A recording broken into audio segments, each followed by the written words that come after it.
Voilà, mesdames, messieurs, bonsoir ou rebonsoir pour ceux qui étaient déjà là hier soir pour cette première conférence du Colloque Wright. Ce soir, c'est la deuxième conférence.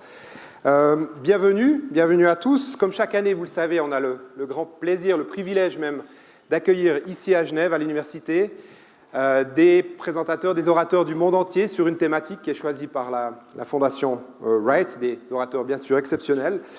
Ce soir, cette année ne fait bien sûr pas exception. Vous avez vu le programme. Hier soir, il y avait salle comble pour la première présentation. Ce soir, la salle est très bien remplie également. Cette année, le thème qui a été choisi est le thème de la gravitation. C'est une thématique qui va nous suivre durant toute la semaine. La gravitation, la force de gravitation que vous connaissez bien sûr tous, celle qui nous empêche de nous lever le matin, celle qui gère jusqu'à notre posture du corps, celle qui sculpte tout l'univers.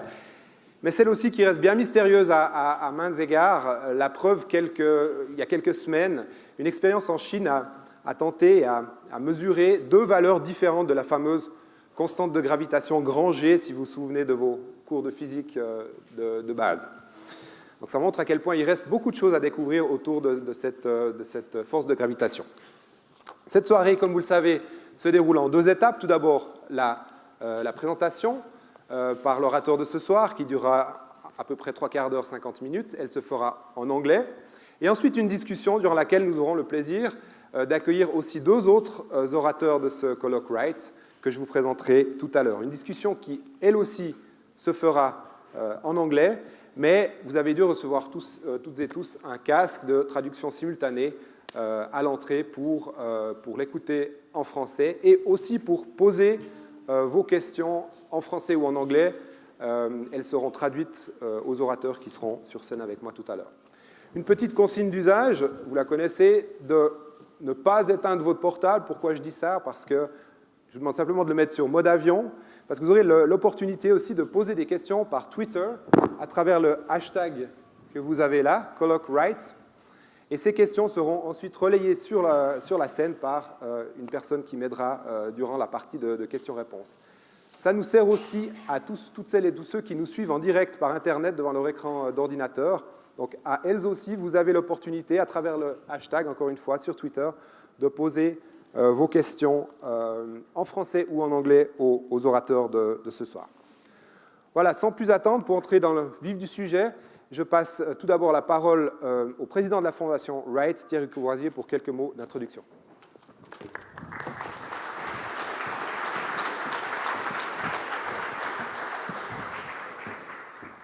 Merci, bonsoir. C'est un voyage magnifique que la Fondation Wright vous convie ce soir. Un voyage qui, s'il n'avait pas obéi aux lois de la gravitation, passerait pour magique. Andrea Comazzo ne le dira peut-être pas, mais l'Agence spatiale européenne a réussi avec Rosetta une des plus belles missions spatiales qui ait jamais été conçue et réalisée. Un voyage dans notre système solaire pour atteindre une comète, se mettre en orbite autour et faire atterrir une sonde dessus. Une merveille d'ingénierie pour des résultats scientifiques de tout premier plan, exploité entre autres par Catherine Altweg à Berne, que vous entendrez dans un moment. À vrai dire, tout ceci est bien au-delà pour poursuivre notre lecture de Tintin, de la mise en orbite du capitaine Haddock autour de l'astéroïde Adonis entre la Terre et la Lune. À vrai dire, là, une incohérence physique et astrophysique. Je suis très reconnaissant et heureux qu'Andrea Comazzo ait trouvé le temps de venir partager le récit de cette réussite avec nous.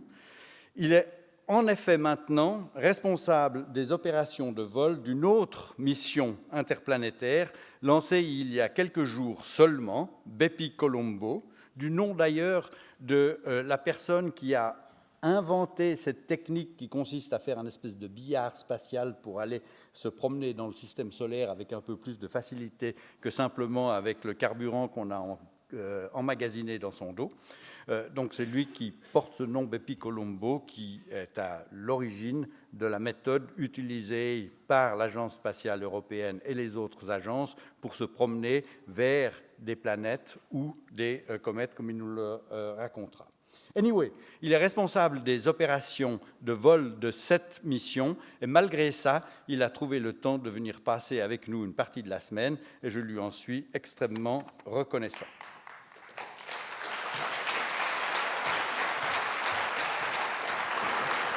Voilà, merci beaucoup Thierry Courvoisier. Allow me now to switch to English. Et maintenant, je passe à l'anglais parce que le reste de la soirée sera en anglais. Je vous présente l'orateur de ce soir. En fait, je ne présenterai pas l'orateur de ce soir. Je demanderai à une personne de tout premier plan de présenter cette personne parce que non seulement cet invité connaît parfaitement Andrea Camazzo, mais a dû faire preuve d'une confiance infinie en lui pendant 10 ans. Je vais vous expliquer quoi. C'est la professeure honoraire de l'Université de physique de l'Université de Berne et elle a également été la principale investigatrice d'un instrument, spectromètre gazeux qui a été à bord de Rosetta. En fait, ce qu'elle espérait sans doute pendant 10 ans, c'est que la sonde puisse arriver à bon port sans encombre. Parce qu'évidemment, il y a eu une période, comme on va nous vous l'expliquer, pendant laquelle cette sonde était en sommeil. Catherine Altweg, vous avez la parole.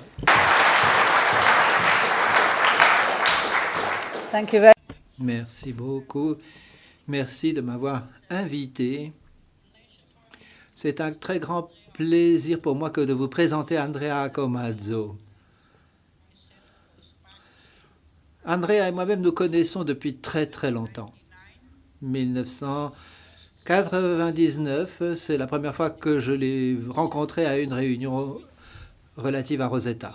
Il venait juste d'entrer au centre des opérations européennes de Darmstadt. À l'époque, c'était avant le lancement, nous étions encore très optimistes, nous pensions que tout se passerait parfaitement. Mais plus on se rapproche de la mission, plus on prend peur. En fait, Andrea est pratiquement né en Suisse, juste de l'autre côté de Saas-Fee. Il est né en effet à Domodossola. Il a été à l'Académie de l'armée de l'air italienne et il a reçu une formation spéciale de pilote d'avion. Ensuite, il a passé son diplôme à l'Université de Milan, diplôme en ingénierie aéronautique. Ensuite, il a travaillé pour Fiat à Rome, puis à Turin, où il a eu ses premiers contacts avec Rosetta. Ça n'était pas vraiment la mission Rosetta, simplement les pattes de l'atterrisseur de Rosetta. Puis, heureusement, il est entré au centre d'opération européenne de Darmstadt en 1999 et il a travaillé pour la mission Rosetta pendant la plupart du temps pendant lequel Rosetta était en vol, avec un petit écart, une petite déviation au profit de Venus Express, mais ensuite il est revenu travailler pour Rosetta parce que c'était quand même la mission de base. Andrea, c'est une personne tout à fait hors du commun. Certes, il y a beaucoup d'ingénieurs de tout premier plan, et à l'ESA en particulier. Leur but est unique, faire en sorte que la sonde vole sans aucun problème, peu importe que les résultats scientifiques soient au rendez-vous. Et puis d'un autre côté, vous avez des scientifiques. Eux, ils veulent retirer autant de résultats scientifiques que possible. Quel que soit le trajet ou le vol, ils ne pensent même pas au vol de la sonde, alors que les ingénieurs, eux, ne s'intéressent absolument pas à l'aspect scientifique. Or, Andrea a été vraiment la seule personne capable d'unir ces deux volets. Et il a dû lutter contre les forces de ceux qui voulaient faire atterrir la sonde en toute sécurité, ne prendre aucun risque, sans se préoccuper de la science. Lui, il a toujours veillé à ce que les résultats scientifiques soient aussi au rendez-vous, en plus d'un atterrissage en parfaite sécurité, en prenant des risques, mais pas trop. Je lui suis donc extrêmement reconnaissant de tout ce que nous avons réalisé, parce que nos résultats scientifiques n'auraient pas pu être engagés sans Andrea. Nous le remercions de tout cœur. Et donc, je lui donne volontiers la parole.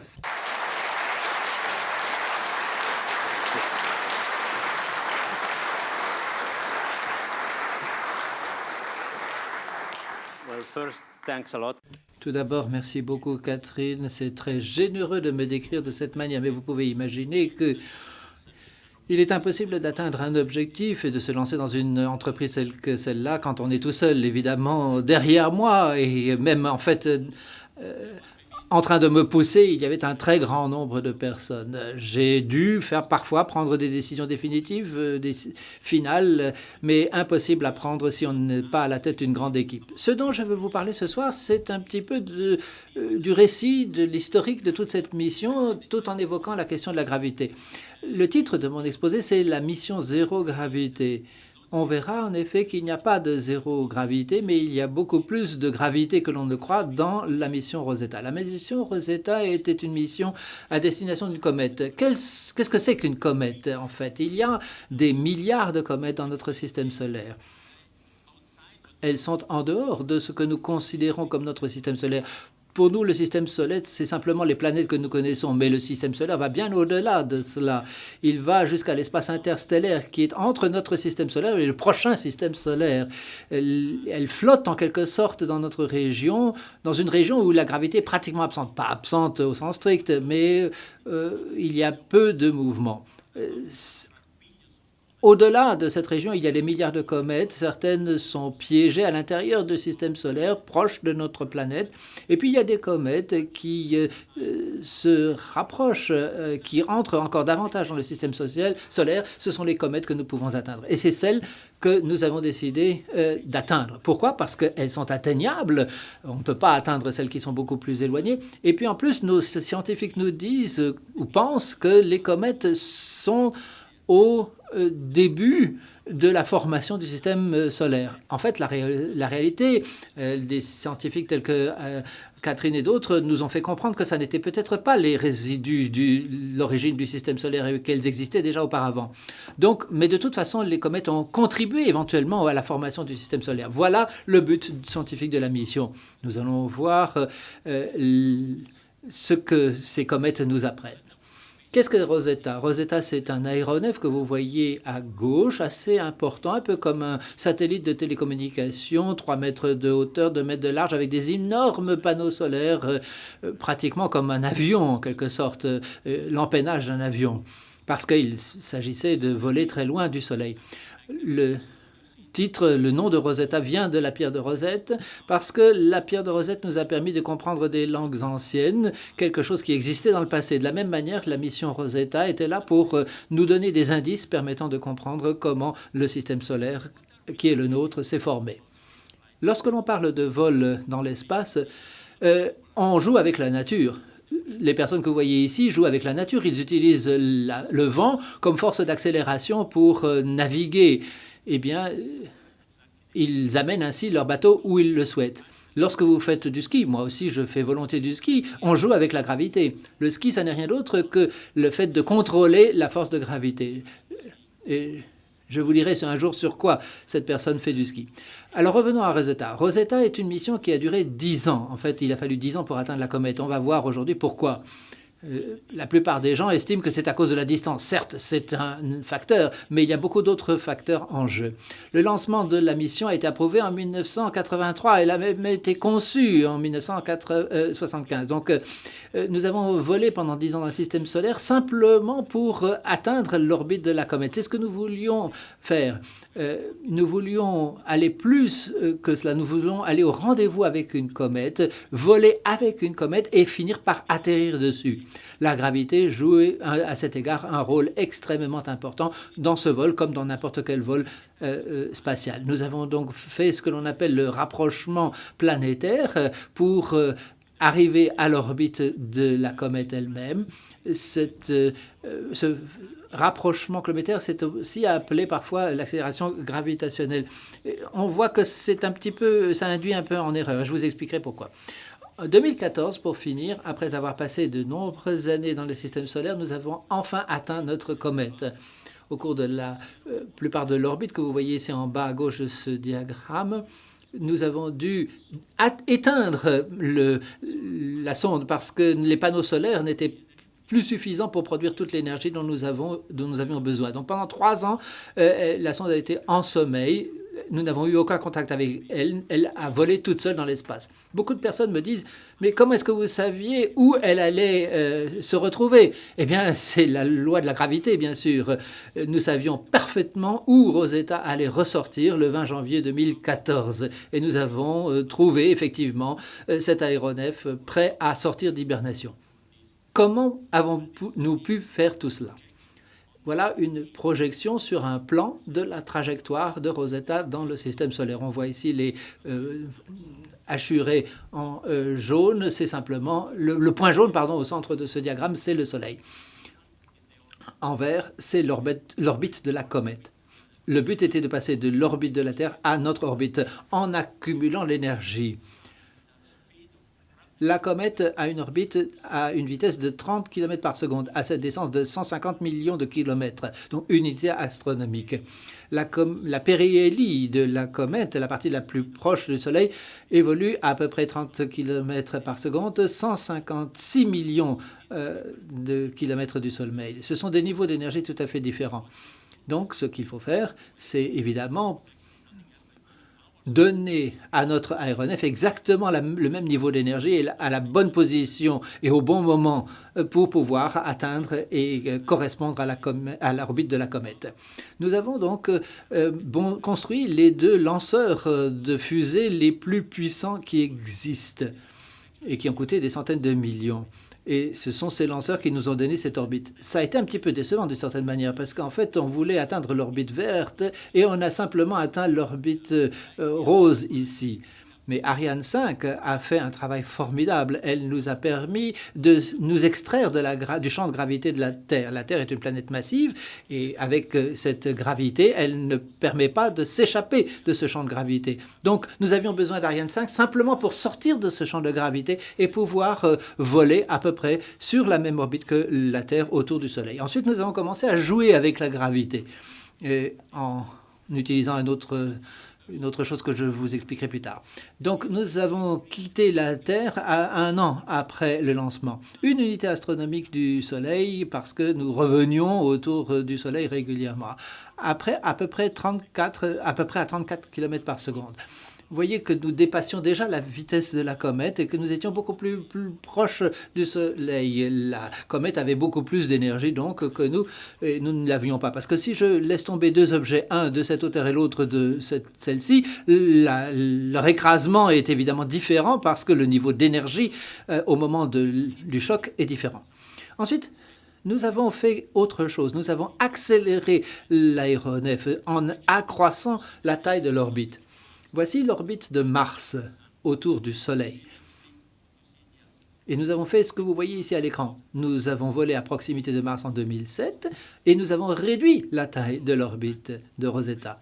En fait, nous avons ralenti Rosetta en donnant à Rosetta moins d'énergie. Pourquoi ? Parce que si vous regardez l'orbite rose, l'orbite originale de Rosetta, elle est manifestement plus petite que celle de la comète. Mais elle est orientée de façon plus ou moins orientale. L'axe longitudinal est dans cette direction alors que celui de la comète est dans une autre. Donc non seulement il faut que nous accroissions la taille de l'orbite, mais nous devons également faire pivoter l'ensemble de l'orbite pour l'aligner sur celle de la comète. C'est ce que nous avons fait avec Mars. Réaligner l'orbite de la comète pour parvenir en 2009 à un point spécifique. Ce point spécifique qui nous permet non seulement d'élargir la taille de l'orbite de la vitesse héliocentrique de Rosetta, mais aussi commencer à faire pivoter quelque peu l'orbite de Rosetta. Nous jouions en quelque sorte avec les paramètres de l'orbite de Rosetta dans l'espace.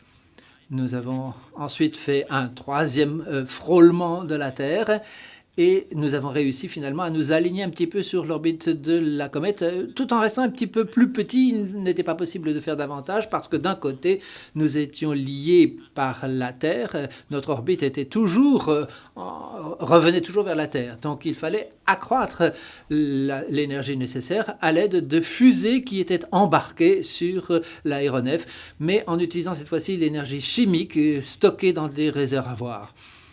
pour que les deux orbites se correspondent parfaitement. C'est cela le rendez-vous. Nous avons enfin réussi à coordonner les deux orbites et cela a mis 10 ans. Pour vous donner une petite idée de ce que cela veut dire réellement, Rosetta, au lancement, a une masse de 3,1 tonnes. 1700 kilos était simplement le propulseur, l'engin de propulsion. 1500 kilos seulement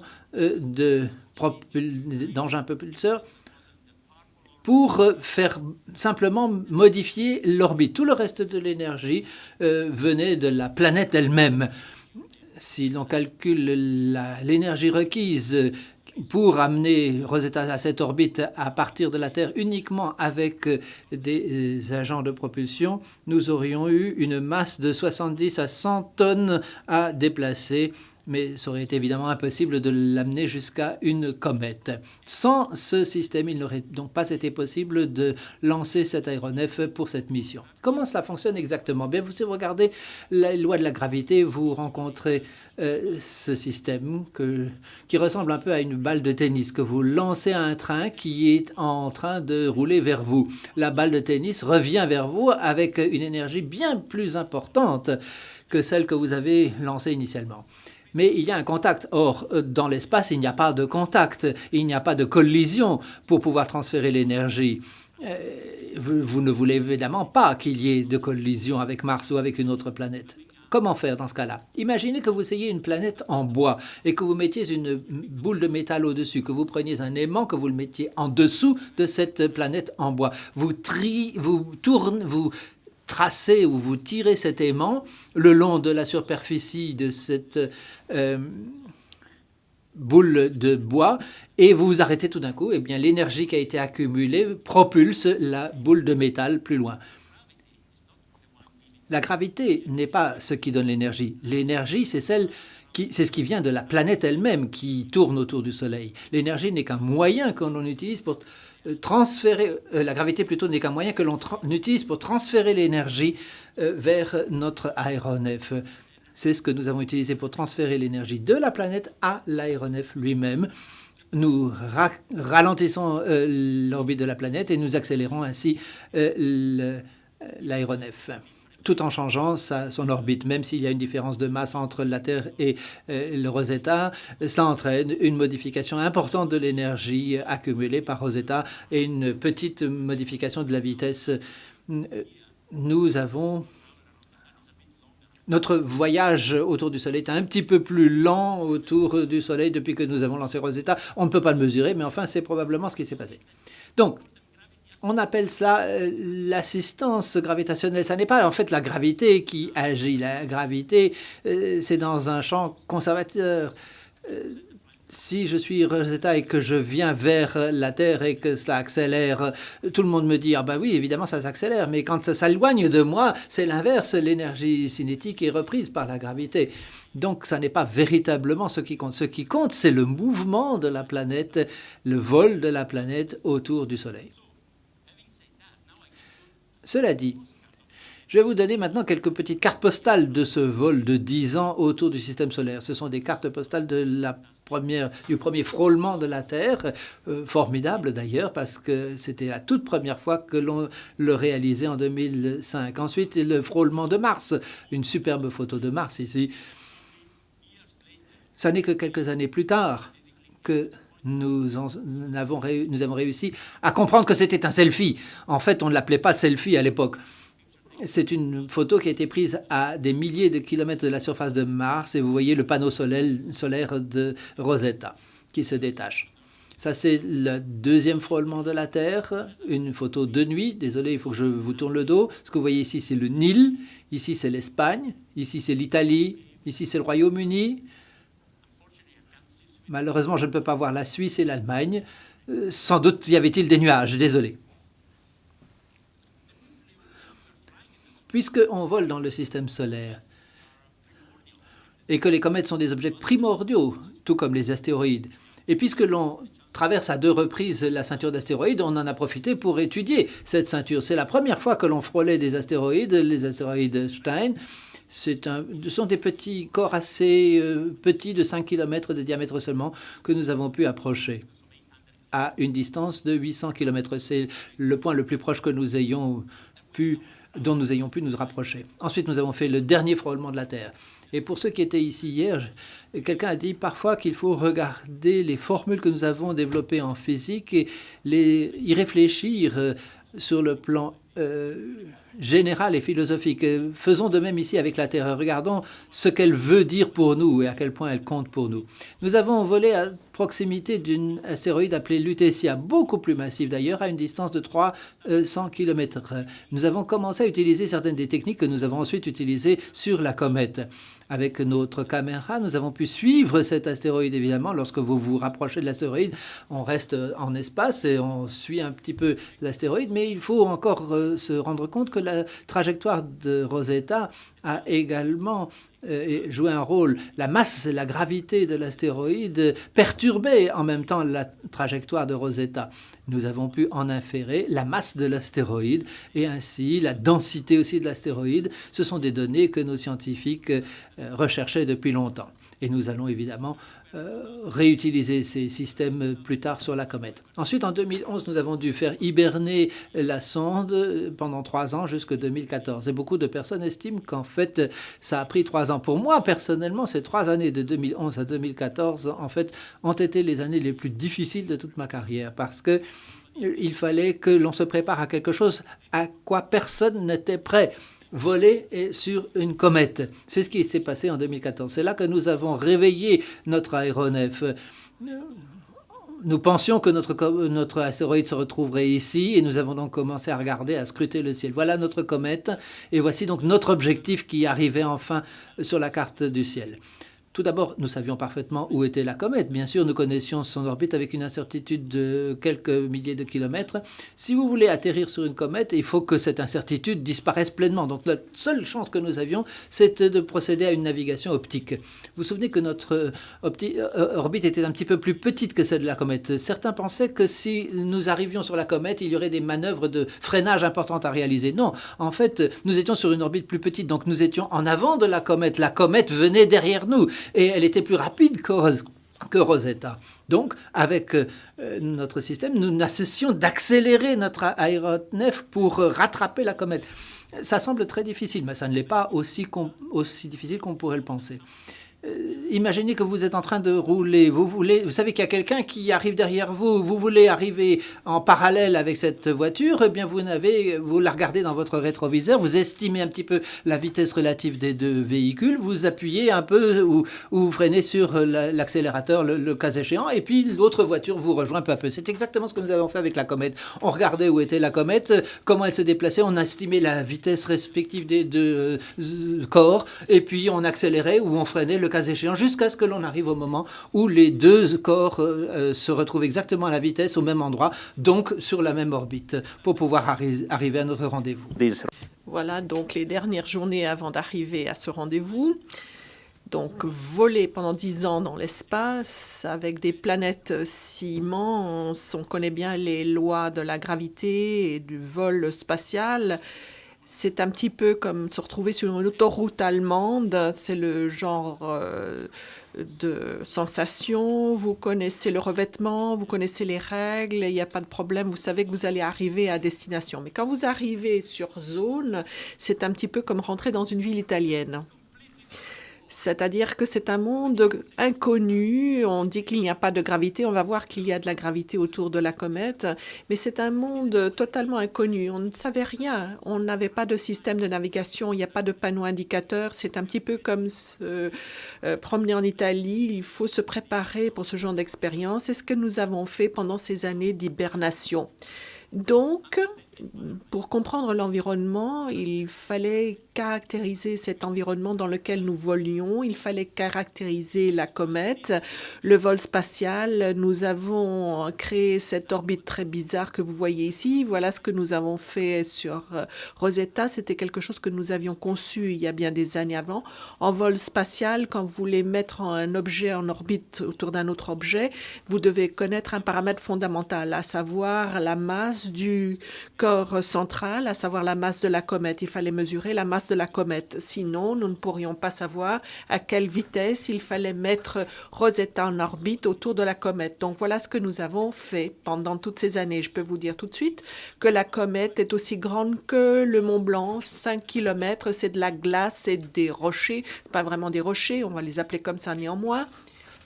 Cela pèse 10 milliards de tonnes, ça paraît énorme. La densité de la comète est inférieure à un verre d'eau. Si on la met dans l'océan, cette comète, elle va flotter. Alors, comment est-ce que nous avons calculé tout cela? Comment est-ce que nous pouvons voler dans un environnement pareil?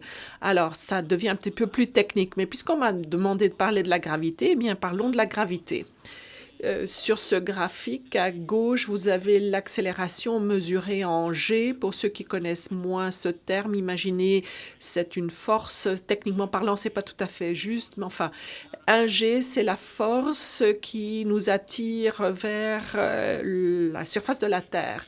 C'est une échelle logarithmique. Donc, chaque fois que vous descendez, c'est un facteur de 10. Donc, moins 0,06, c'est 1 million de fois de moins que sur la Terre. C'est ce qu'on appelle la microgravité. Vous avez vu des astronautes en train de flotter. C'est ce qu'on appelle un environnement de microgravité. Donc, 1 million de fois de moins.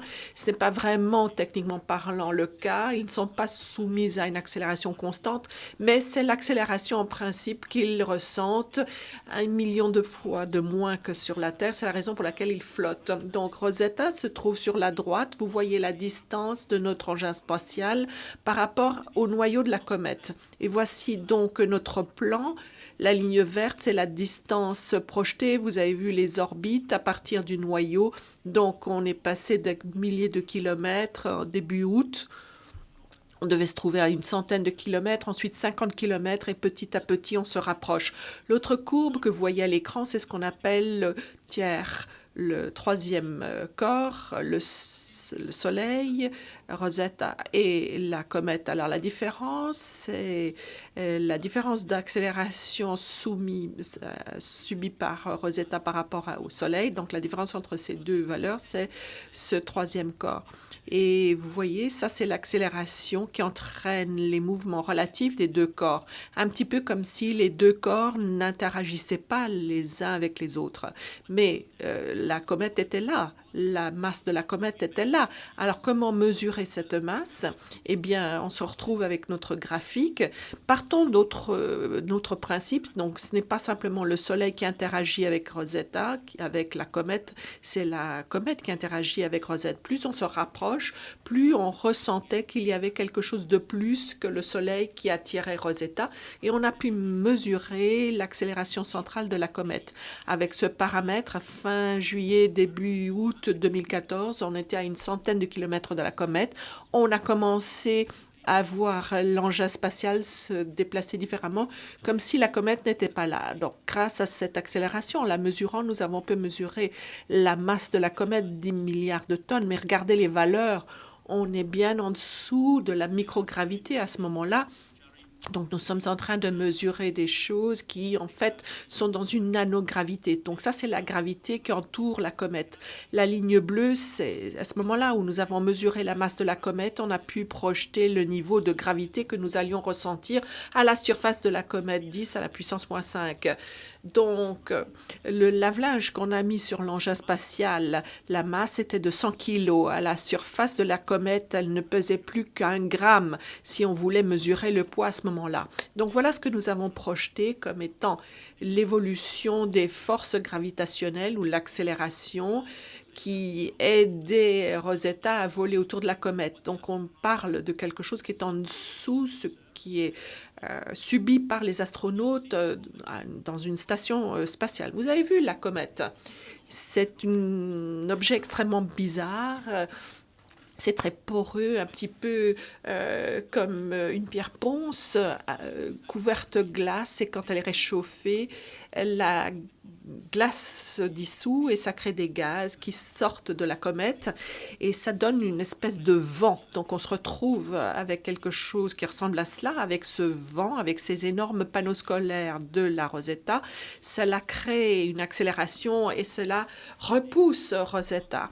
Donc, comme cela a été dit hier, donc on a dû lutter contre cette petite gravité, mais il fallait également calculer les accélérations aérodynamiques à la surface de la comète. C'est de cet ordre de grandeur entre picogravité et nanogravité. On oscille entre les deux. Il faut les estimer. Alors, on ne savait pas ce que c'était. Il a fallu les mesurer pour bien planifier, modéliser le vol de Rosetta autour de la comète. Et quand on fait voler Rosetta, on est en train de mesurer ces accélérations et utiliser ces accélérations dans nos systèmes pour planifier le vol de Rosetta autour de la comète. Est-ce que c'est terminé? Mais évidemment pas, c'est beaucoup trop simple. Vous avez vu la forme de la comète, ce n'est pas vraiment une sphère. Imaginez la Terre, le potentiel de gravité autour de la Terre, c'est assez uniforme. Bien sûr, nous modélisons les bizarreries de notre planète, mais imaginez les bizarreries d'un tel objet, ça n'a rien à voir, ça ne ressemble en rien à une sphère. Donc le potentiel de gravité varie selon la zone de la comète que nous sommes en train de survoler, comme si on était en train de survoler une montagne de la comète. À ce moment-là, on subit une accélération gravitationnelle différente que si nous étions survolés une vallée. Il faut entrer ces variables dans l'équation. Ça complique encore davantage le problème. Plus on se rapproche, plus il a fallu prendre en considération ce genre d'accélération bizarre que nous subissions. Cela reste une composante de la gravité. C'est l'irrégularité, la non-uniformité du champ gravitationnel. C'est la ligne noire. Plus on se rapproche de la comète, plus cette composante devient importante. Et il fallait la mesurer, cette composante. Alors, pour ceux qui connaissent la façon dont on modélise la gravitation, eh bien, c'est la deuxième loi d'harmonique. Et quand on s'est rapproché de la comète, on est arrivé à 1-2 km de la surface de la comète. Il a fallu estimer la 5e harmonique du potentiel de gravitation, sinon on n'aurait pas pu survoler ou voler autour de la comète. Donc avec cet engin spatial, on mesurait la gravité jusqu'à des nanogés, des picogés, et il fallait créer un modèle pour reproduire cela. Est-ce que c'est terminé? Non, pas encore. La ligne rouge que vous voyez en bas ne joue pas de grand rôle à ce moment-là. C'est la pression radiosolaire, donc c'est cela qui chauffe les panneaux solaires de Rosetta, qui l'éloigne du Soleil. Hier, on a entendu parler du Soleil, donc plus on se rapproche du Soleil, plus ces accélérations sont en train de prendre de la valeur, et il nous faut prendre en considération toutes ces valeurs quand on tourne autour de la comète. Donc, c'était pas une mission sans gravité. Il y avait de la gravité, mais le problème, ce n'est pas la petite gravité qui entoure la comète. C'était tout ce qui entourait le problème. C'était beaucoup plus difficile à modéliser, et c'est ce que nous avons essayé de faire du mieux qu'on pouvait. L'une des opérations les plus compliquées que nous avons réalisées pour Rosetta, c'était pour libérer l'atterrisseur où la gravité a joué un rôle. Vous savez que Philae était tout à fait passif. Ça a été une descente balistique. Imaginez la comète un petit peu comme le Mont Blanc, 5 km. Le Mont Blanc à peu près 5 km. Donc de glace et de rochers. Si vous volez avec un avion, vous devez faire atterrir le lave-linge sur un glacier sur le Mont Blanc. C'est ce qu'on a fait. Donc on survolait à 22 km, c'est-à-dire 2 fois l'altitude normale d'un avion. Donc il faut lâcher un lave-linge sur un glacier sur le Mont Blanc dans un environnement avec très faible gravité. Il nous a fallu 7 heures pour que l'atterrissure passe de 22 km à la surface.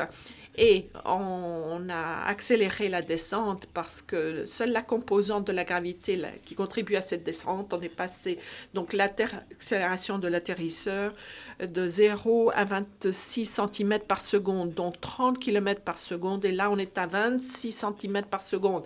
Donc la descente, c'est en fait la Rosetta qui volait vers la comète.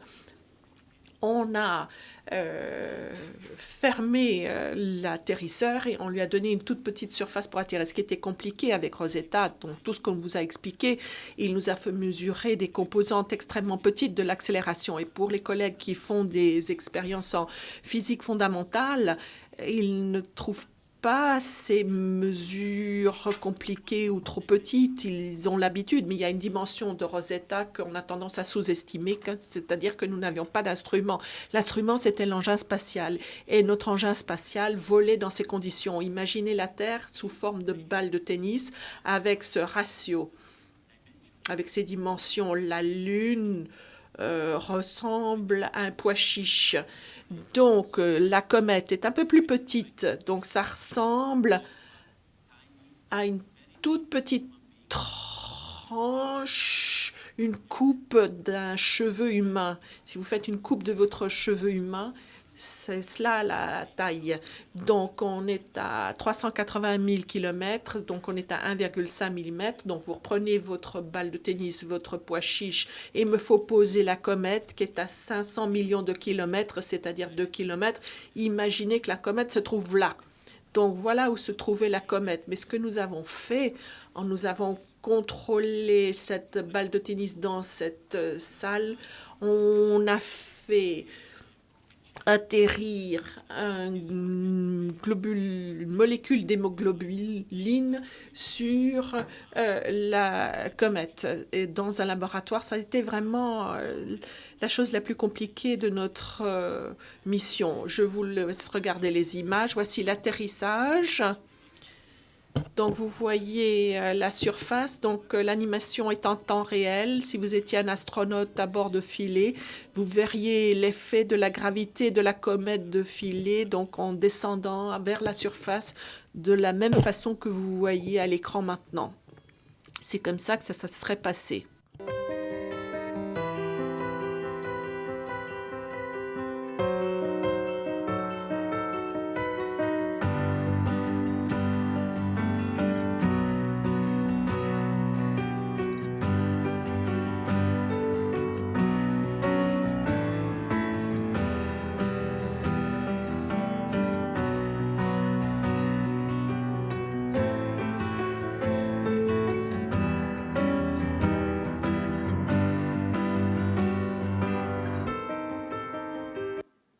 This is the last. Ça, c'est la dernière image prise par Philae avant d'atterrir à la surface de la comète, donc à 9 mètres. Donc, troisième étage, sur le balcon, vous regardez la rue, c'est ce que vous verriez si vous étiez à bord de Philae. Ça, c'est une des premières images de Philae prises par Philae à la surface de la comète. Alors, bien entendu, nous n'avons pas fait cela pour se faire plaisir en tant que pilote. Nous n'avons fait cela pour mesurer la gravité. On l'a fait pour des raisons scientifiques. Et les scientifiques responsables de la caméra sur Philae a dit « Ça, c'est l'atterrissage il y a 20 ans. Le rocher à 80 cm de mon caméra est à 8 milliards d'années. C'est ce que je voulais voir sur ma caméra. » Donc, on n'a pas terminé avec Philae. On a continué à se rapprocher de la comète dans cet environnement extrêmement hostile. Donc, on était en rase-motte. Vous voyez l'ombre des panneaux solaires de Rosetta à la surface de la comète. On a subi des blizzards, des tempêtes de neige. Vous voyez, c'est en train de faire fissurer la glace de la surface de la comète. Et c'était très difficile à gérer, mais c'est ce que voulaient faire les scientifiques. Ils voulaient absolument récupérer ces particules de poussière engrangées par les instruments de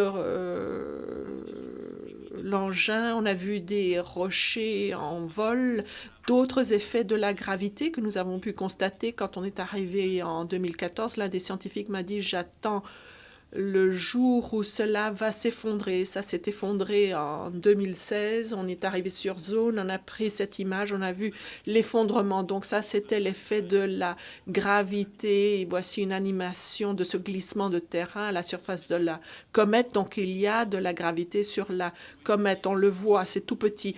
À la fin de la mission, on a étudié cela avec beaucoup d'attention. Je ne sais pas si vous connaissez l'histoire de Philae, atterri sur la comète, les systèmes d'arrimage se sont bloqués, n'ont pas bien fonctionné. On a eu un problème technique. Et puisque le champ de gravité est tellement faible, Philae a rebondi à la surface de la comète à plusieurs centaines de mètres et a atterri ailleurs sur la comète.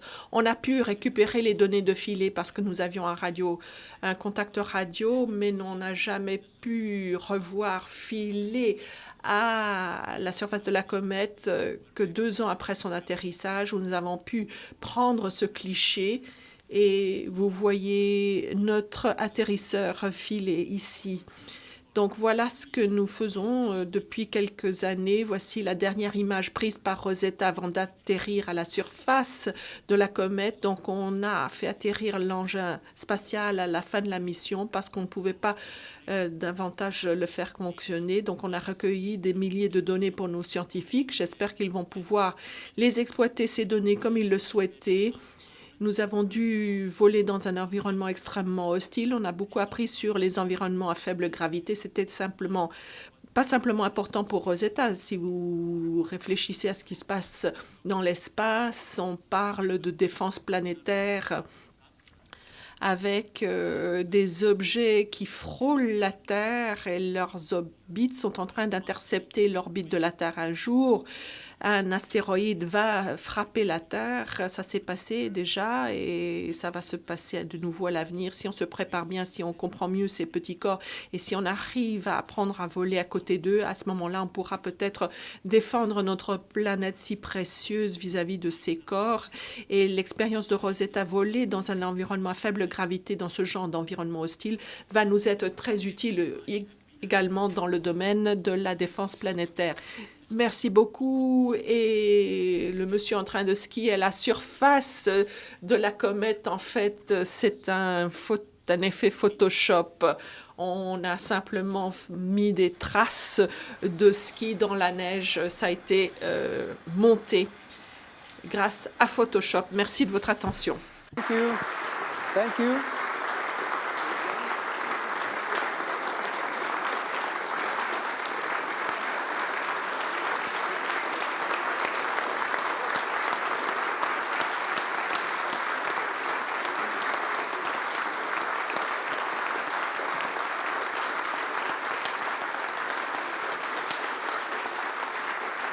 So thank you very much, Andrea Camazzo, for this really fascinating. Merci beaucoup, Andrea Comazzo. Comme vous le savez, il va y avoir une discussion avant d'inviter les 2 autres orateurs à la tribune. Il y aura 2 microphones baladeurs, donc vous allez pouvoir poser vos questions en direct.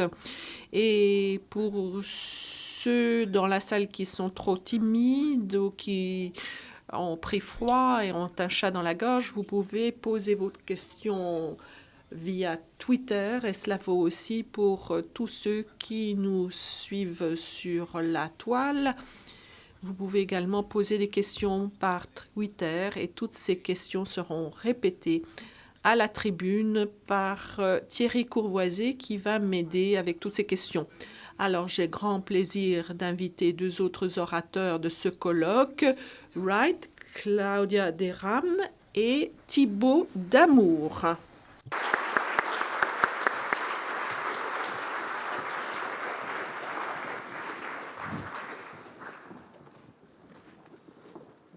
So, before I come. Avant de parler à nos 2 invités, je souhaiterais commencer par vous poser la première question, Andrea. J'étais à Darmstadt, en Allemagne, au centre de contrôle où vous travailliez, mais derrière une paroi en verre. Et j'ai reparcouru les articles qui avaient été écrits à l'époque, l'atterrissage de Philae. On en parlait beaucoup dans la presse, New York Times. Je crois que nous avons un écran avec tous les articles dans la presse à ce sujet. On vous voit sur beaucoup de clichés. Vous ne le voyez pas. Si vous vous retournez, vous rappelez ces images. Donc, on vous voit en train de sourire, vous félicitez entre vous, vous êtes en train de célébrer cet événement. Et je n'ai pas trouvé de citation de votre part parce que vous n'aviez pas l'occasion de parler aux médias. Mais enfin, imaginez que vous êtes 4 ans en arrière. Qu'est-ce que vous auriez dit? Vous savez, quand on a fait atterrir Philae à la surface, heureusement, vous ne parlez pas l'italien parce que j'aurais dit quelque chose en italien. Enfin, les italophones savent très bien ce que j'aurais dit. Je ne peux pas le dire ce soir, ce ne serait pas très poli. Enfin, vous savez, la raison pour laquelle on fait ce genre de mission scientifique, c'est pour obtenir des informations scientifiques. Donc, l'atterrissage, c'est le début de la mission parce que c'est lorsque nous recueillons ces données que la mission commence. Mais pour nous, personnellement, ça a été vraiment une époque très épuisante. On est arrivé au point où on se disait, moi j'aime bien jouer au football et cette fois-ci on a gagné le match. Il ne s'agit pas simplement de mettre un but, mais cette fois-ci on avait vraiment remporté le match et on se sentait complètement épuisé, mais heureux, mais on ne pouvait pas s'arrêter. Il fallait continuer à faire voler l'engin pour nos scientifiques et comme disait Catherine, ils en voulaient toujours plus. Donc ce n'était pas facile de gérer justement toutes ces attentes, mais grâce à cette excellente équipe, nous avons pu collaborer et nous avons réussi. Parlez-nous de Philae parce que, bon, il y a eu un petit peu ce rebondissement inattendu, délétère. Qu'est-ce que vous avez ressenti à ce moment-là? Professionnellement, c'était difficile à gérer ce genre de rebondissement parce que lorsque Philae a atterri, on n'avait pas suffisamment de visibilité pour déterminer le statut de l'atterrisseur. Donc, on a passé la nuit à s'arracher les cheveux et bon, on a compris que il était reparti, on ne savait pas où il allait retomber suite à cet énorme rebondissement, mais l'essentiel pour nous, c'était de maintenir le contact radio. Mais en tant que personne chargée des opérations, vous devez vous mettre dans la peau d'un pilote et vous avez un petit peu perdu contrôle, vous ne savez pas où se trouve votre engin, ce n'est pas vraiment agréable comme sensation. Donc, bien sûr, nous étions heureux parce que nous avions réussi. On était toujours en contact avec Philae, mais il y avait pas mal de frustration parce qu'on ne savait pas exactement ce qui était en train de se passer. Et ça, c'est le grand enseignement que nous avons retiré de cette expérience, c'est-à-dire que nous devions concevoir d'autres engins spatiaux. Il faudrait améliorer certaines petites choses. Bon, vous l'avez retrouvé quand même, Philae, mais ça s'est passé comment? Vous avez envoyer quelqu'un se pencher sur toutes les images pour retrouver Philae. Bon, ben, on savait quand même où chercher.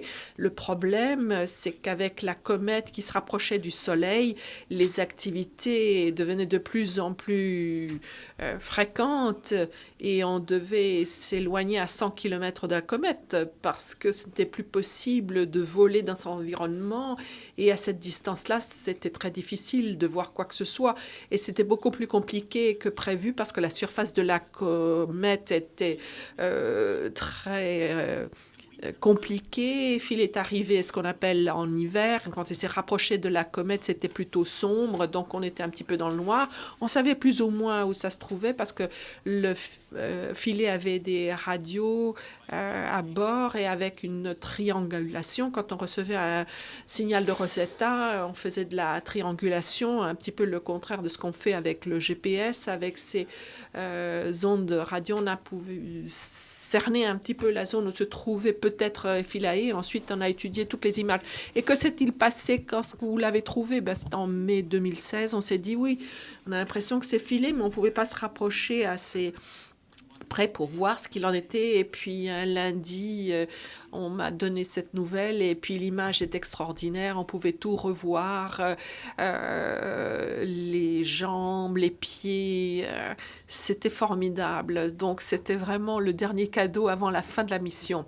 Bien, je passe à nos deux invités. Claudia, je commence par vous. Vous travaillez sur des distances énormes en dehors du système solaire. Alors évidemment, j'imagine que vous avez suivi de très près tout ce qui s'est passé dans le cadre de cette mission.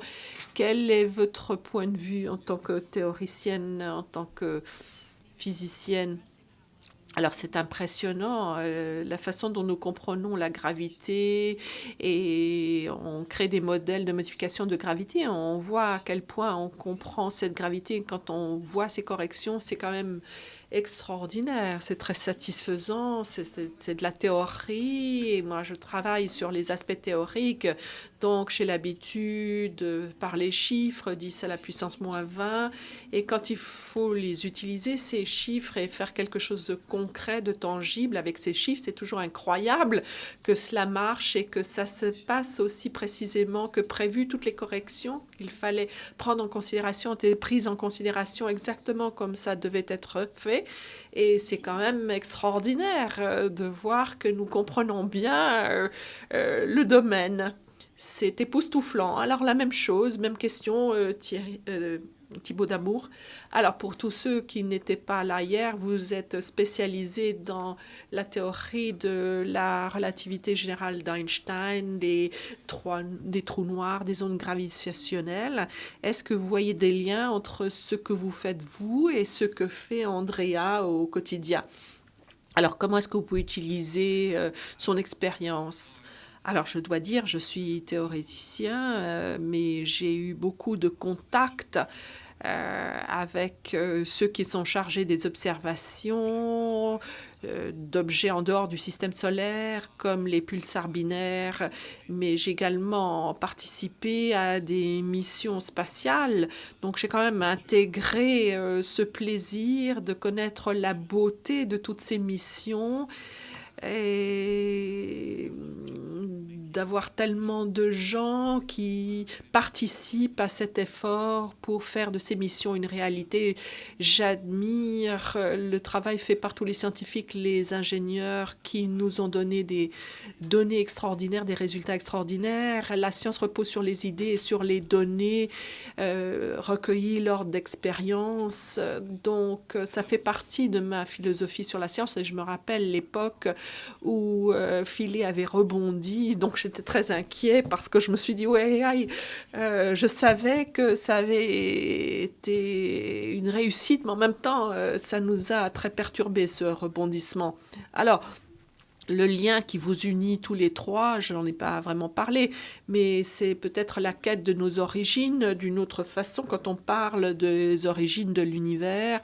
Et vous aussi, parce que vous parlez de comètes, vous travaillez avec les comètes, ce sont des voyageurs spatiaux avec des signatures cosmiques, oui, peut-être à des échelles différentes du point de vue temps déjà, parce que nous parlons d'époques plus récentes que celles étudiées par nos collègues, bien qu'il s'agisse de quelques milliards d'années, une toute petite dimension, une échelle dimensionnelle haute. Peut-être il faudrait poser ce genre de questions à Catherine, mais ce qu'elle découvre grâce à ses résultats, ce que l'on retrouve sur la comète, ce sont des informations universelles. Ça n'est pas simplement caractéristique de notre système solaire, donc ça va aussi dans le sens des recherches de nos collègues. C'est toujours la même question, d'où venons-nous, qui sommes-nous? Ce sont toujours les mêmes sempiternelles questions. Un autre lien, c'est peut-être le temps qui est requis pour réaliser une telle mission. Vous l'avez dit, depuis le moment de la décision jusqu'à la réalisation, plus de 20 ans se sont écoulés. Oui, plus de 20 ans. Et vous trois, vos grandes théories, vos rédactions sur le papier avant d'arriver à un aboutissement, c'est des décennies aussi? Oui, effectivement, des décennies. Mais les êtres humains, c'est formidable qu'ils puissent poser des questions et obtenir une réponse sur les origines qui remontent à des milliards d'années. D'ailleurs, ces 500 dernières années, nous avons accumulé beaucoup de réponses. Il reste évidemment beaucoup de questions encore en suspens. Claudia y réfléchit, mais nous avons quand même engrangé beaucoup de réponses. Vous voulez ajouter quelque chose? Non, pas vraiment. Bon. Alors je vous propose maintenant d'ouvrir le débat à l'ensemble de la salle. Il y en a beaucoup. J'espère que je vous verrai mieux qu'hier soir. Ah, merci, on me donne la lumière. Ça m'aide.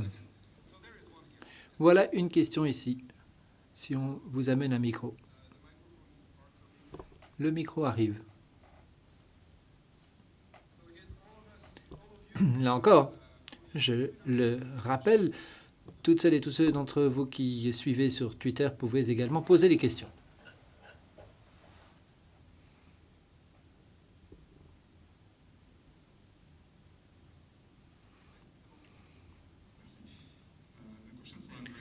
Question à Andrea. Vous avez dit au début qu'il y a des millions et des millions de comètes. Donc j'ai quelques questions à vous poser. Pourquoi avez-vous choisi cette comète-là en particulier? Deuxièmement, vu la distance, combien de temps faut-il pour que les ondes radio et l'information aillent de la comète à la Terre et vice-versa? Dernière question, combien de temps le système fonctionnera-t-il? Pendant combien de jours, de mois, d'années estimez-vous que Philae rassemblera des informations? Pourquoi cette comète? Nous ne pouvions sélectionner que des comètes piégées à l'intérieur du système solaire, parce que ce sont les seules que nous pouvons atteindre. En 1986, la comète Giotto est allée jusqu'au noyau de la comète Halley, qui a une période de 72 ans. Nous avons pu rester à proximité et franchir sa trajectoire pendant quelques heures seulement, mais sans possibilité d'y atterrir.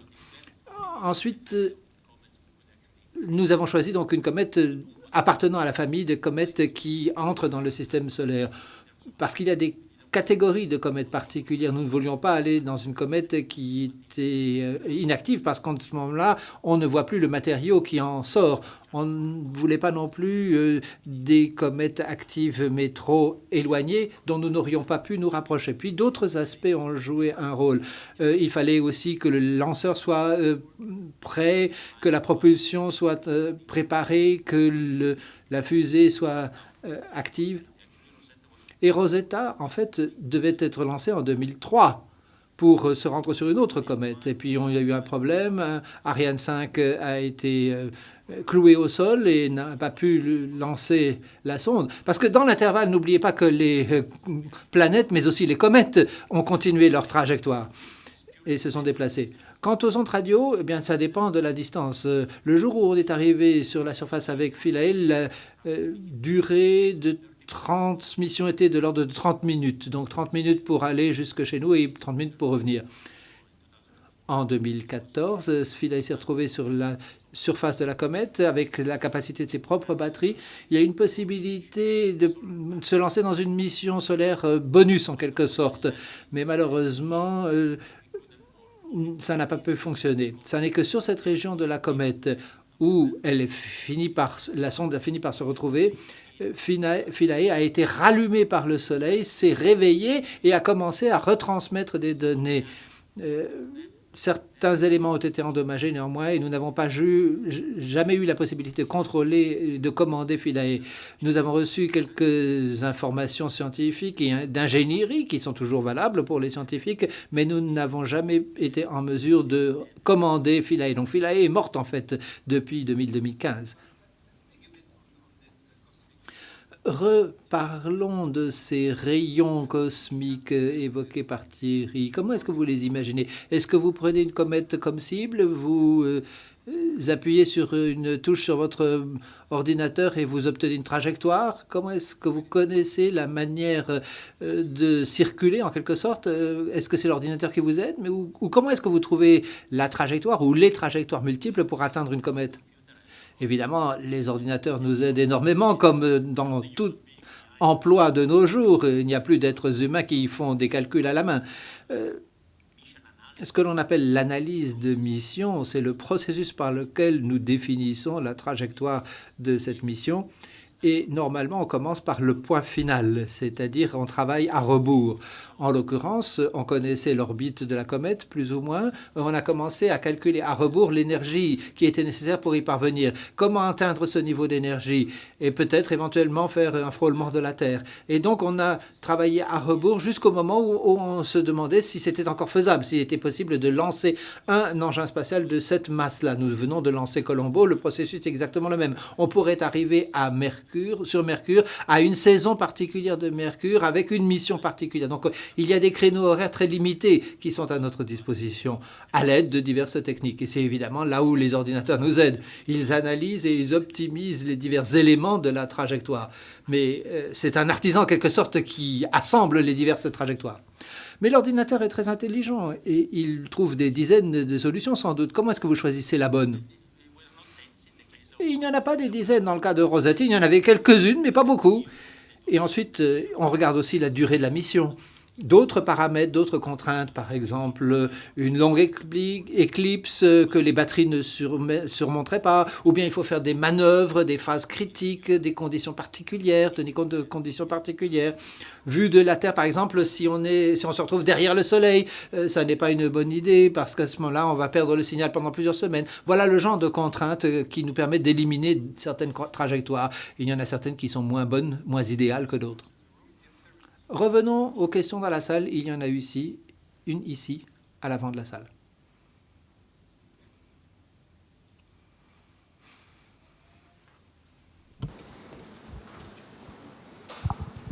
Thank you. My name is Robert. Je m'appelle Roberto. Je me souviens de ce que vous avez dit au moment de l'atterrissage, mais je ne le répéterai pas puisque c'était en italien que vous ne vouliez pas le répéter. J'ai une question à propos de ce qui se passe pendant l'espace. Luca Parmitano avait fait des dessins il y a quelques dizaines d'années. Je me souviens également de l'atterrissage de Caparelli qui a été perdu. Je sais qu'il y a un certain nombre de problèmes liés au rebond de Philae. Ma question est la suivante. Quelle est l'importance de l'échec pendant une mission spatiale? C'est un petit peu une question qui s'adresse à chacune et chacun d'entre vous ici. Évidemment, c'est fondamental. Si on n'a pas une certaine propension au risque ou à l'échec, on ne va nulle part. On reste dans un environnement bien connu et bien confortable. Ça fait partie intégrante de ce que l'on fait. Notre boulot consiste à gérer le risque, précisément, plus encore que ce que font les scientifiques. Lorsque vous gérez un projet de cette nature, vous avez une énorme responsabilité, bien entendu, et pour cette mission-là, nous avons dû analyser tous les aspects avant de prendre nos décisions. C'est évidemment l'une des parties les plus excitantes et fascinantes de notre travail, parce qu'en fin de compte, le plus souvent, il faut prendre une décision sans avoir toutes les informations. Et c'est précisément ce qui vous met au pied du mur. Mais l'échec, ça fait partie intégrante de ce que nous entreprenons, sinon nous n'entreprendrions rien. Oui, le pire, dans le cas de Schiaparelli, par exemple, c'est l'écrasement total. D'accord. Mais pour la mission suivante, ça a été important parce qu'on s'est rendu compte que si on se crachait à la mission suivante, ce serait un véritable échec. Pour Schiaparelli, c'était différent. C'est un échec qui nous a permis de comprendre un certain nombre de choses et de les corriger pour la suite. Évidemment, il y a toujours un risque d'échec quelque part, mais l'échec, s'il se répercute sur les missions suivantes, alors là, c'est un véritable échec. Et chez vous, il n'y a pas vraiment d'échec? Enfin, chaque fois que je me réveille le matin, j'ai l'impression que je vais connaître un échec. Je fais beaucoup de théories et effectivement, on essaye. Je dirais que dans 99,9% des cas, les idées que l'on a, les choses que l'on essaye, échouent. On le sait d'ailleurs à l'avance. On ne sait pas exactement quelle est la bonne réponse. Si on connaissait la bonne réponse, on saurait comment commencer, on aboutirait à la bonne réponse et on pourrait demander à l'ordinateur de travailler à notre place. La partie intégrante de notre recherche, c'est la créativité. Et donc, elle inclut l'échec. Imaginez que vous soyez un peintre, vous pensez, vous avez une vision de ce que vous voulez réaliser sur votre tableau, mais en fin de compte, peut-être que ça va réussir ou non. Et il n'est pas possible de savoir à l'avance si ce sera réussi ou non. Lorsque vous croyez que vous avez échoué, à un certain moment, peut-être faut-il parfois attendre, laisser passer une nuit, 1 an, 10 ans, et ensuite revenir au sujet et se dire « Ah voilà, c'est ça qui manquait ». Peut-être une couleur, un ingrédient, un sujet, en parler avec des collègues, et le processus est infini. Mais tous les jours, on essaye de nouvelles idées, et tous les jours, on se rend compte que ça ne fonctionne pas et qu'il faut changer son fusil d'épaule, analyser les choses de façon différente ou de manière plus approfondie. Monsieur Damour. À cet égard, je voudrais juste citer un des plus importants mathématiciens du XXe siècle, Alexandre de Grothendieck, qui a dit que pour trouver la vérité, il ne faut pas avoir peur de l'erreur. Lorsque vous n'avez pas peur de l'erreur, c'est là que vous pouvez découvrir des choses nouvelles. Une question similaire peut-être. Le fait que l'on pouvait tout voir grâce à votre mission, qu'on a pu voir l'arrivée, l'atterrissage de la comète, de la sonde sur la comète, C'est assez rare dans la cosmologie, n'est-ce pas?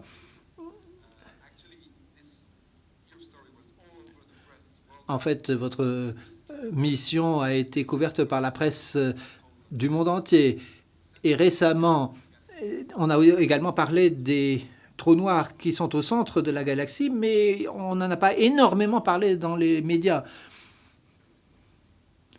Dans la cosmologie et dans la physique théorique, est-ce que vous pensez que c'est plus difficile d'attirer l'attention des médias? Je parlais hier à un journaliste des médias locaux qui me disait qu'il avait beaucoup de mal à faire passer le sujet dans le journal de 19h30 à la télévision.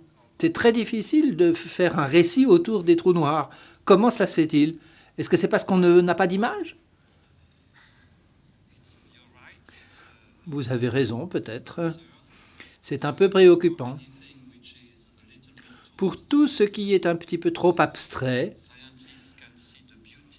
les savants connaissent la beauté de l'abstraction, mais le grand public un peu moins, et a du mal à être attiré par cela.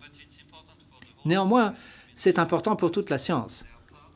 Le fait qu'il y ait des parties de la science qui soient visuelles et qui attirent beaucoup d'attention joue un grand rôle et est très avantageux pour le reste de la science, les autres domaines scientifiques. On sait qu'il y a des savants qui passent des décennies et des dizaines d'années à essayer de comprendre l'histoire de l'univers. Et désormais, nous faisons tous partie de la même communauté scientifique d'ailleurs. Même à l'agence, nous avons des missions spatiales qui sont bien moins séduisantes, beaucoup plus difficiles à expliquer au grand public que Rosetta. Nous disons toujours, utilisons le succès de Rosetta pour expliquer le succès qui se cache derrière les autres missions. Parce que peut-être sur le plan technique ou technologique, sont-elles encore plus difficiles à réaliser que Rosetta. Mais c'est beaucoup plus difficile à expliquer. Donc il faut profiter de Rosetta, pas simplement à l'intérieur de l'agence, mais dans les autres domaines scientifiques aussi. Monsieur Damour. Un exemple, c'est la mission Microscope qui est en train de tourner autour de nos têtes et qui a également mis des dizaines d'années de préparation avant d'être réalisée. Elle teste si tous les corps tombent de la même manière dans un champ gravitationnel, selon l'idée de Galilée. Ça n'a pas beaucoup attiré les médias, mais c'est une mission qui réalise des choses tout à fait fondamentales. Gardez le micro parce que j'ai une question pour vous. En préparant la soirée, vous m'avez dit que vous vouliez également faire un lien entre vos trois récits et parler de l'irrationalisme. Vous avez dit la fragilité de la science est telle que le public ne la comprend plus. Mais lorsque vous avez vu les photos, les images de ce soir, que vous avez compris ce qui était réalisé, comment on procédait, est-ce que vous continuez à penser que la science est fragile? Oui, certes, il existe un danger tout de même. Par exemple, je recommande à tout le monde de lire un livre très important de Lucio Russo qui s'appelle La Rivoluzione dimenticata, la révolution perdue. Il n'est même pas traduit en français. Il est disponible en anglais et en italien. C'est un livre qui parle de la fin de la science grecque à Alexandrie, qui s'arrête de façon très abrupte. On a perdu énormément de choses parce que les Romains ne se sont pas trop intéressés à la science. Ils ont tué Archimède et ils ont brûlé la plupart des livres. Et puis au début de la chrétienté, on a également décidé que la science était vouée aux gémonies, ce qui signifie qu'en quelques dizaines d'années, on a perdu l'héritage de progrès considérables. Par exemple, le mécanisme de l'Antikythera prouve que les Grecs avaient atteint un niveau de technologie extrêmement développé et un niveau de science qui a été perdu en 10 ans, en fin de compte. Aujourd'hui, le fait que de nombreuses personnes utilisent la beauté des applications technologiques, mais parfois identifient la science aux applications de façon excessive, en disant par exemple les OGM, l'énergie nucléaire, l'atome, c'est mauvais, et donc la science aussi, c'est mauvais. Ne voir que l'aspect visuel, c'est une bonne chose, mais aider les gens à apprécier sur un plan plus conceptuel la science en tant que telle, c'est encore plus important. Andrea, est-ce que vous pensez que votre mission, si on peut l'appeler ainsi, nous aide à notre époque de fake news, de méfiance vis-à-vis de la science? Est-ce que vous pensez que cette mission contribue à montrer le rôle et la valeur de la science dans la société? Je suis sûr qu'il y a des gens qui remettent en doute le fait que nous ayons atterri sur la comète. Néanmoins, moi, je veux faire mon travail et je veux continuer à le faire. Évidemment, je suis convaincu que ça aide. Ce que cette mission a pu faire passer, c'est la passion des scientifiques, nous autres, des ingénieurs aussi, de tout le monde qui a contribué à cette mission. Nous sommes en quelque sorte comme un moteur. La passion, c'est le carburant de ce moteur. S'il n'y a plus cette passion et ce carburant, on ne peut plus aller nulle part. Voilà la leçon en quelque sorte que je retire de cette expérience. Et vous, vous connaissez cette méfiance vis-à-vis de la science?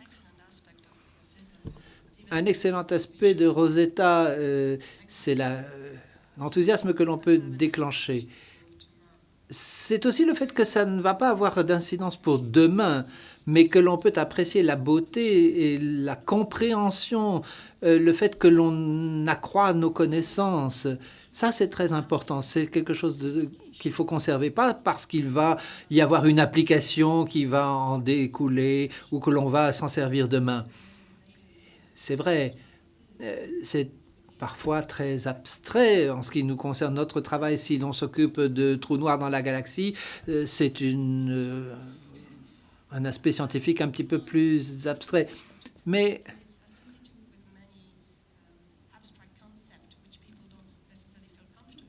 si vous associez des recherches à des concepts abstraits qu'il est difficile d'appréhender, il faut aussi communiquer davantage pour que les gens puissent le saisir.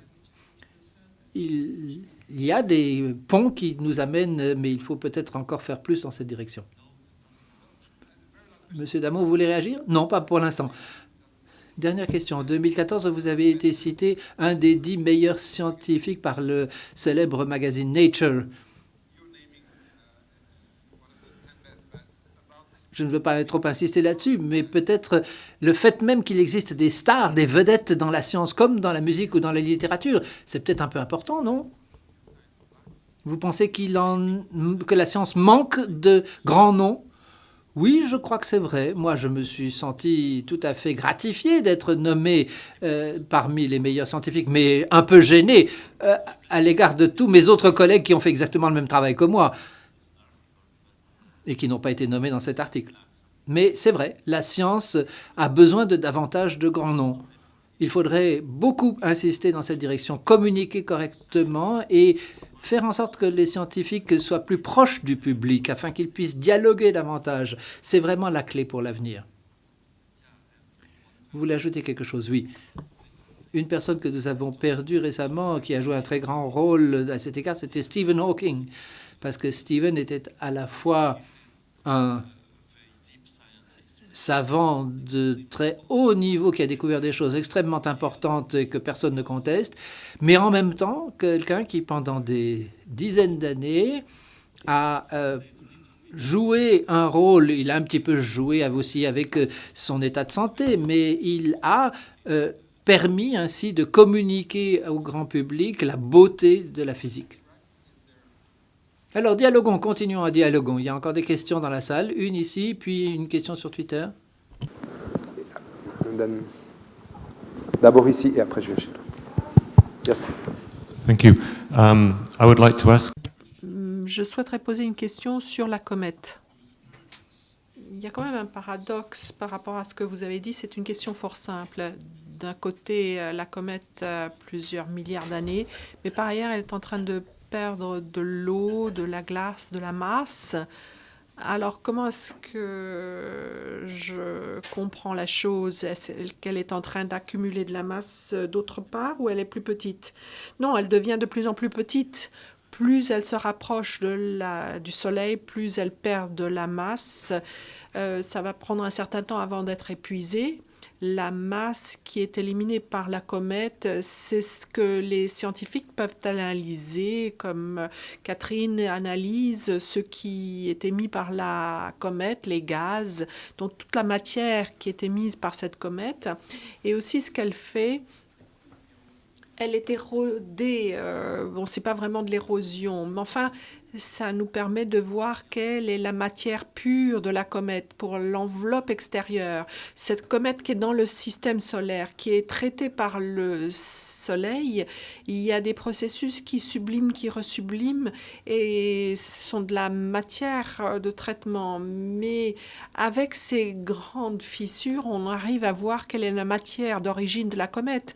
Et nous avons fait atterrir Rosetta juste à côté d'une crevasse. Enfin, c'est pas vraiment une crevasse, mais c'est une partie effondrée de la comète qui intéressait les scientifiques parce qu'il y avait la matière pure à l'origine, au cœur de la comète. Un jour, évidemment, elle va tomber dans le Soleil.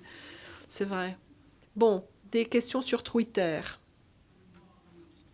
Une remarque sur la discussion. On a une lueur d'espoir dans la mesure où les gens s'intéressent à la science abstraite, ne serait-ce que par le nombre d'intervenants et de participants hier, un sujet fort abstrait, et néanmoins les gens sont venus en masse.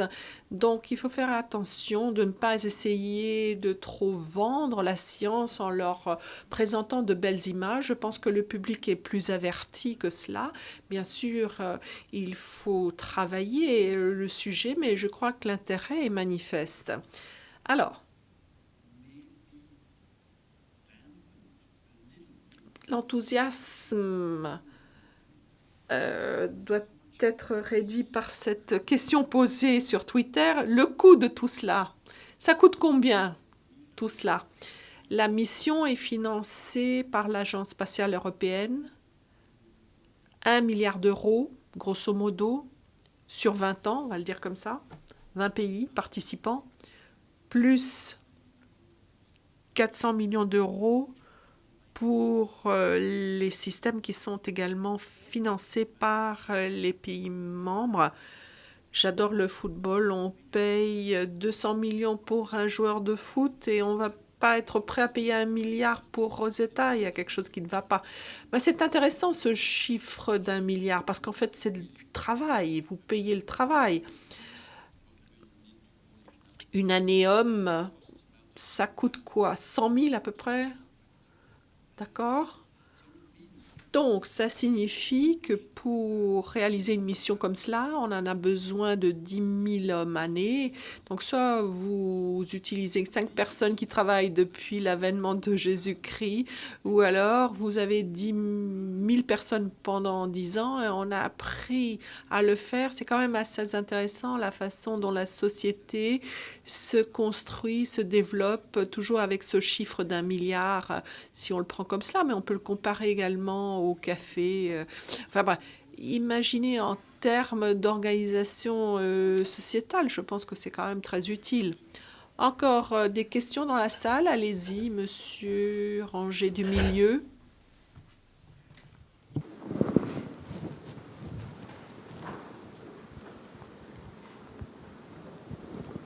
Yeah, so my question. Quand on a atterri et on a obtenu des informations, vous voulez mieux comment comprendre comment fonctionne notre système solaire. Alors, qu'est-ce que nous avons appris? Alors, nous avons appris quelques petites choses. Et Catherine, en fait, m'a donné beaucoup d'informations parce que moi, je ne suis qu'ingénieure. Donc, on a découvert de l'oxygène moléculaire dans le noyau de la comète et on me dit que c'est extrêmement réactif comme matière, comme substance. Donc, cette substance, si elle existait au moment de la création du système solaire, elle aurait réagi. C'est extrêmement réactif, donc ça se trouve au cœur de la comète avant l'avènement du système solaire. C'est pour la raison pour laquelle j'ai dit dans ma présentation qu'on pensait que les comètes étaient les restes du système solaire. Je peux vous dire que cette comète n'aurait pas surmonté la création du système solaire, donc elle devait exister avant.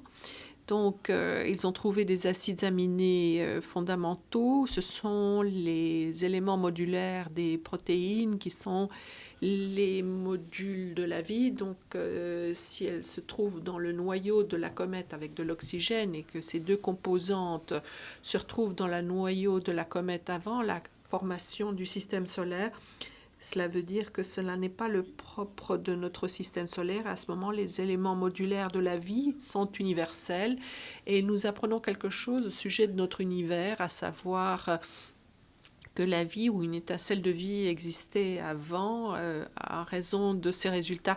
Catherine, tu me corrigeras si j'ai mal exprimé les choses.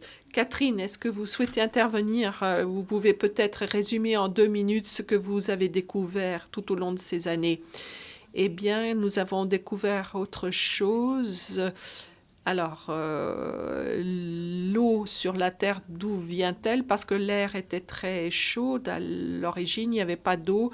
Donc, il y avait une théorie selon laquelle l'eau est arrivée grâce aux comètes. Et nous avons pu découvrir que ce n'était pas le cas. Donc, l'eau terrestre ne provient pas de comètes, mais nous savons également que vraisemblablement, partie de notre atmosphère, surtout les gaz, le xénon dans l'atmosphère de la Terre vient de la comète. C'est ce qu'on retrouve dans l'atmosphère de Chury. Et donc, on voit la quantité de la matière qui a été livrée par les comètes, 1% de l'eau à la surface de la Terre, mais il y a également beaucoup d'espèces de carbone. On a trouvé une masse de produits organiques, des acides aminés, des benzènes, des alcools. Et c'est peut-être cela qui est à l'origine de l'étincelle de la vie. Donc, si vous balancez une comète dans le lac Léman, elle va fondre, les molécules vont réagir avec l'eau présente dans le lac. Et c'est peut-être comme cela que la vie a commencé sur la Terre. Et comme cela a été dit, les comètes ne sont pas plus vieilles que le système solaire, mais les particules qui composent ces comètes sont plus anciennes que le système solaire parce qu'elles contiennent de l'oxygène, elles contiennent du S2 qui est extrêmement réactif et qui aurait disparu si en phase gazeuse au contact du Soleil. Donc, c'est une matière universelle. Et donc, ça, c'est quand même une sacrée découverte et un grand bond quantique en avant. Alors, beaucoup de questions sur Twitter. Dernière question de la part de la salle. Enfin, une question de Twitter avec tout le respect par rapport à Catherine. C'est plus facile d'analyser la matière des comètes dans le laboratoire que sur place. Alors, pourquoi est-ce qu'on ne pourrait pas ramener de la matière pour pouvoir l'étudier en laboratoire? Ce n'est pas plus facile parce qu'il faut le ramener à 20 Kelvin de façon cryogénique et techniquement parlant, ce n'est pas possible parce qu'il faut traverser l'atmosphère terrestre. Et donc, cela va détruire la matière et puis après, il faut la récupérer à la surface de la Terre, dans un désert, et pour ne pas la maintenir à 20 Kelvin, et donc vous n'aurez pas la matière de la comète. Donc il faut aller sur place, sur la comète, et faire les tests, les analyses sur place. Dernière question dans la salle, sinon c'est moi qui vais poser la dernière question. Vous savez maintenant que j'aime bien clore ces sessions en vous proposant des citations. Ça aurait pu être la citation de Neil Armstrong, puis on a proche du 50e anniversaire de l'alunissage. Ça a été reformulé par votre supérieur à l'Agence spatiale européenne. Il l'a dit il y a 2 ans, il a dit à l'époque, en paraphrasant, c'est un grand bond en avant pour la civilisation, cet atterrissage filé. Donc c'était votre supérieur, vous êtes d'accord avec ce qu'il a dit? Oui, je pense ce qui me plaît le plus dans Rosetta, c'est que cette mission a été conçue au début des années 80 par des scientifiques qui savaient qu'ils ne seraient pas là pour voir les résultats de la réalisation de la mission Rosetta, mais ils se sont lancés dans une aventure dont ils ne connaîtraient pas forcément les résultats. Et ça, c'est un enseignement pour nous tous. Il faut se projeter dans l'avenir, pas faire preuve d'égoïsme, et parce que avec les portables, tout devient obsolète en 2 secondes et ça ne nous intéresse pas. Et ce sont des sauts quantiques, des sauts de géants que nous pouvons franchir dans notre société. Et vous, quels sont les enseignements que vous retirez de tout cela? J'allais vous en dire davantage demain, ce que je pense. Parce que je peux vous dire ce qui va se passer, mais ça ne sera pas une fin heureuse. Et c'est important parce que c'est comme cela que ça se passe dans la science, dans la recherche, et c'est la vérité. Ça ne se termine pas toujours bien. Et ce serait très agréable de pouvoir présenter une très belle histoire couronnée par un prix Nobel. Ce n'est pas comme ça que ça se passe, malheureusement. Quelquefois, on connaît beaucoup d'échecs, beaucoup de questions qui ne sont pas résolues. Et c'est en les parcourant et en remettant constamment l'œuvre sur le métier qu'on arrive à réaliser quelque chose. Même échelle-temps, la même échelle-temps, Joe Weber pour l'espace-temps, l'idée en 1955, en faisant des études post-doctorat. Je l'avais rencontré, tout le monde l'attaquait parce qu'il avait conçu cette théorie des ondes gravitationnelles. Il a fait l'œuvre de pionnier et il faut que les choses soient lancées à un moment ou à un autre. Et ça a pris beaucoup d'années, beaucoup de temps et la réussite au bout de l'aventure. Et entre-temps, beaucoup qui avaient lancé le processus n'étaient plus de ce monde lorsqu'on a fait enfin cette expérience sur les ondes gravitationnelles. Donc on a quand même la possibilité de se projeter dans l'avenir. Le temps, il n'y en a plus, donc on remercie les 3 orateurs de la soirée.